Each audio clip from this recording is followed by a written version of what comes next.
Okay, y'all.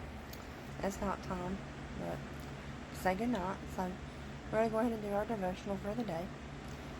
The one that we've been in. So let's go ahead and get started, y'all. Okay, so we're in week 3 of day 2. Big doesn't always mean better. The quoting verse for the day is, "Do not despise these small beginnings, for the Lord rejoices to see them work begin." Zechariah 4:10. It seems like I don't always struggle with showing up and following through with the big commitments of life. Going to work, writing this Bible study, being at my 3 daughters' events, and speaking engagements. These are the little all things I have shown up and done whether I felt like it or not. It's often the little places in my life where my feelings start to take over. Like at 5 a.m. when I've committed to set my alarm and get up to spend time with God. I often feel tired, so hitting the snooze button doesn't seem like such a big deal. Or if I've started a healthy eating plan but I'm craving chocolate, I often give into my feelings and eat what I want to eat. Not such a big deal, right? However, what I've discovered about becoming a woman whom God and others can count on is it's often the littlest places that lead to the greatest destructions. What is a little commitment you often feel like doing?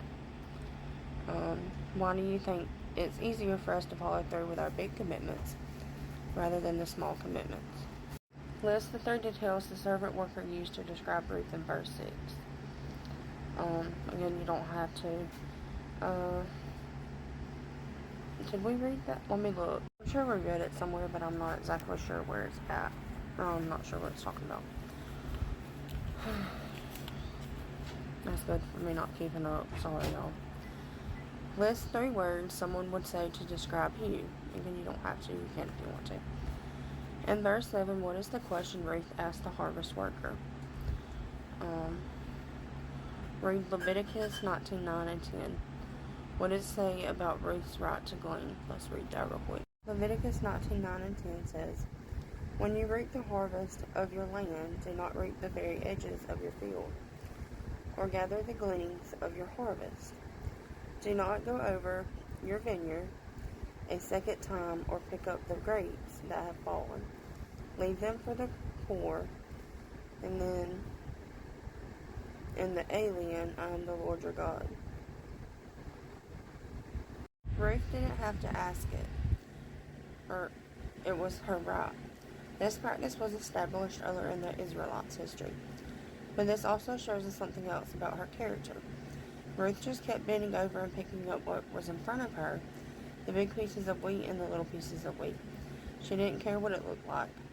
Each step was a step of provision, and this became her process to reach the promise God would have for her. It was her small beginning that would one day lead to something huge. She would learn to be faithful here so God could take her there. The quitting verse today is a perfect reminder of this process in our lives. And our quitting verse is, "Do not despise these small beginnings, for the Lord rejoices to see the work begin." Zechariah 4:10. What is something you feel like is a small beginning for you? How can having the right perspective on following through with big and small things help you in your steps toward not quitting your assignments? While you are out in the field by yourself, trust that God is putting the right things in front of you. Keep picking up what's out there, no matter how long it takes. There are blessings in the leftovers. And that is all for today on our devotional. And I'm going to go ahead and be writing down the stuff that we're going to read out of the Bible. So